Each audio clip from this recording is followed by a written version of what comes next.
નમસ્કાર, આપ જોઈ રહ્યા છો TV13 ગુજરાતી અને હું છું આપની સાથે ધરતી. વિગતવાર સમાચાર પર નજર કરીશું. મુખ્યમંત્રી ભૂપેન્દ્ર પટેલની અધ્યક્ષતામાં આજે કેબિનેટની બેઠક મળશે. ચોમાસામાં જળ ભરાવ અને પુનઃ સ્થાપન અંગે ચર્ચા કરાશે. ભારે વરસાદથી ખેડૂતોના પાકને નુકસાન અંગે ચર્ચા કરાશે. રાજ્યમાં જર્જરિત પુલના સમારકામની કામગીરીની સમીક્ષા કરાશે. સ્વાતંત્ર્ય પર્વની રાજ્ય કક્ષાની ઉજવણી કાર્યક્રમની સમીક્ષા કરાશે. ગણેશ ચતુર્થી પર ગણેશ મહોત્સવ ઉજવણીની રૂપરેખા તૈયાર કરાશે. સાતમ આઠમના તહેવાર પર મેળાના આયોજન અંગે SOP પર ચર્ચા કરવામાં આવશે.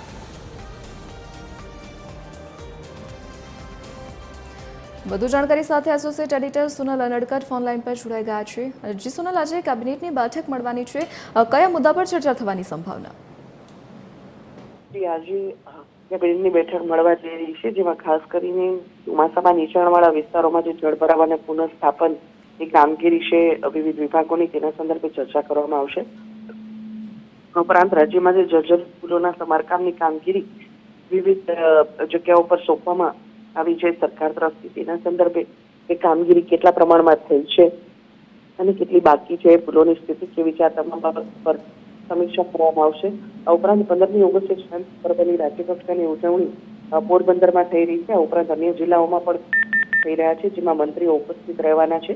તો આ જે કાર્યક્રમ છે તેની ઉજવણીની કામગીરીની સમીક્ષા કરવામાં આવશે.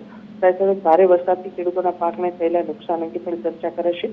આ ઉપરાંત ગણેશ ચતુર્થીનો ઉત્સવ નજીક છે, તો ગણેશ મહોત્સવની ઉજવણીની જે રૂપરેખા એટલે કે જે નિયમો છે, માટીની મૂર્તિ અને પધરામણી હોય કે તે સહિતના જે નિયમો છે તેના સંદર્ભે રૂપરેખા તૈયાર કરવામાં આવશે. અને ખાસ કરીને સાતમ આઠમનો તહેવાર આવી રહ્યો છે, ત્યારે મેળાના આયોજનો ઠેર ઠેર થઈ રહ્યા હોય છે.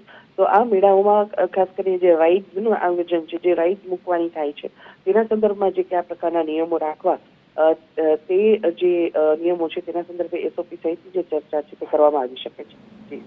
જી સોનલ, વિગત બદલ આપનો આભાર.